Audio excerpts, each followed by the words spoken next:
Welcome to our explainer. We're going to break down a recent political interview that, well, according to one viral analysis, was a complete and total disaster. Let's get right into it. So what are we talking about? It's a Fox News interview with Donald Trump.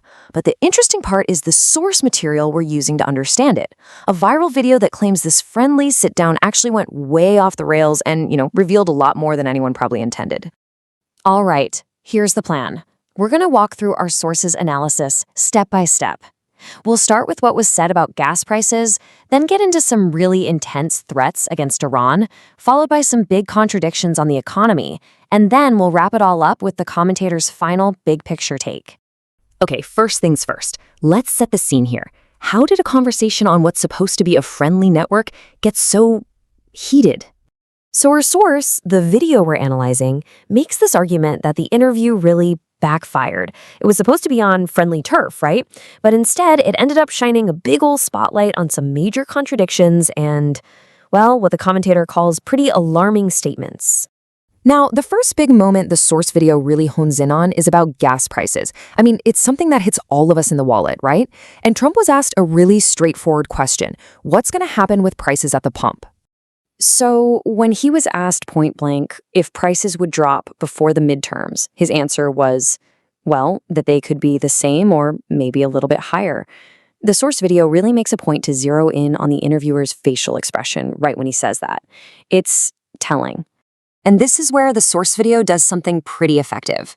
It puts that new kind of wishy-washy prediction right up against his past campaign promises of super low prices.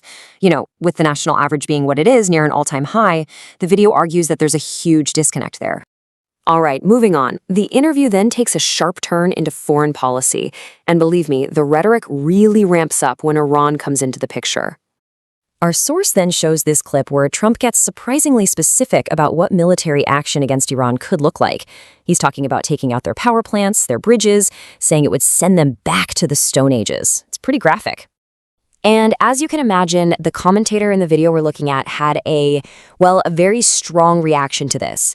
He basically says, look, this isn't just political talk. He sees it as a casual threat to wipe out an entire civilization, and you can really hear the frustration in his voice.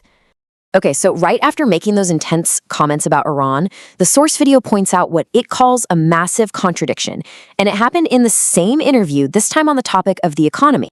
So get this. On the one hand, he's threatening major military action. But then, in the very same breath, he admits that a big conflict, he even mentions nuclear bombs, would totally crash the stock market. The analysis here is that he's not ignorant of the consequences. He knows exactly what the economic fallout would be. This brings up a really crucial question that the source video poses. If he knows that war would be terrible for the economy, then what's his answer when he's asked directly about helping Americans with their economic problems, like high gas prices? Well, when the interviewer circles back and presses him again on gas prices, he does a complete 180. He pivots and starts talking about the Dow hitting 50,000.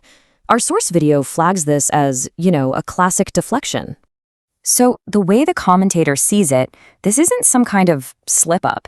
He argues it's a deliberate demonstration, showing a willingness to use the economy as a weapon, or as he calls it, a cudgel, all while knowing exactly how much damage it could cause.